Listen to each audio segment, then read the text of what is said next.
Microbike 150. Nagpalit po kami ng harness na isang buo. Ayan po, no. Bago po yan, yung harness po niya pang Honda TMX 155. Pati po yung mga sakit po niya, nilipat-lipat po yung mga color coding sa bawat pwesto ng wire. Ang sakit, ayan po, sa CDI, ganyan. Ito po yung papunta sa harapan, yan, papuntang headlight.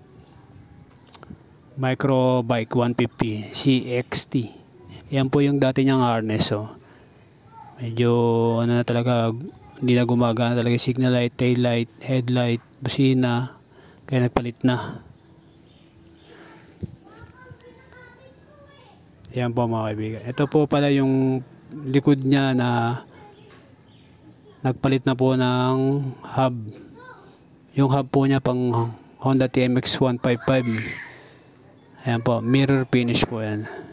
By 17 po yung rim, 1.4 and yung gamit po niyang rayos, no. Ayan po yung likod, 1.4 by 17 po yung rim. Yung rayos po niya 150 8G Takasago. Ayan po, medyo oversize po yung ano niya, yung rayos.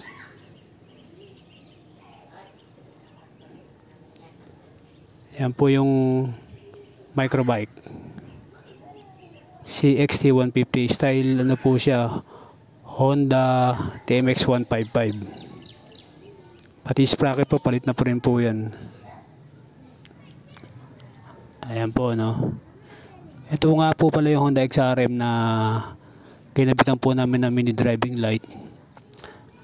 Ayan po, nagkatapo kami ng wire dyan na para sa accessories wire. Ito po yung ano, nakapwesto yung, dito po nakapwesto yung mini driving light sa gilid. Ayan, dyan po namin nilagay. Ayan po mga kaibigan, ayan po yung mini driving light nya. Lagyan ng dalawang relay. And then domino switch. Ayan po, no.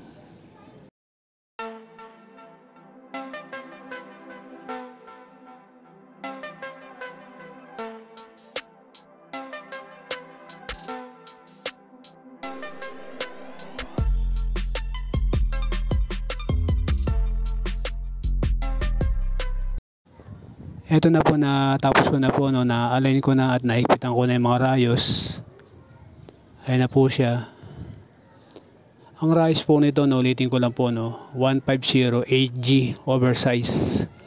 And then yung hub niya pang Honda TMX 155, 17 rim and 1.4 po yung pinakalapad ng rim.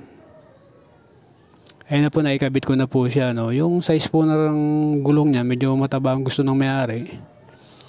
Ayan na po, nakakabit na po siya, no. 1.4 yung likod ng rim, medyo yun ang gusto niya size.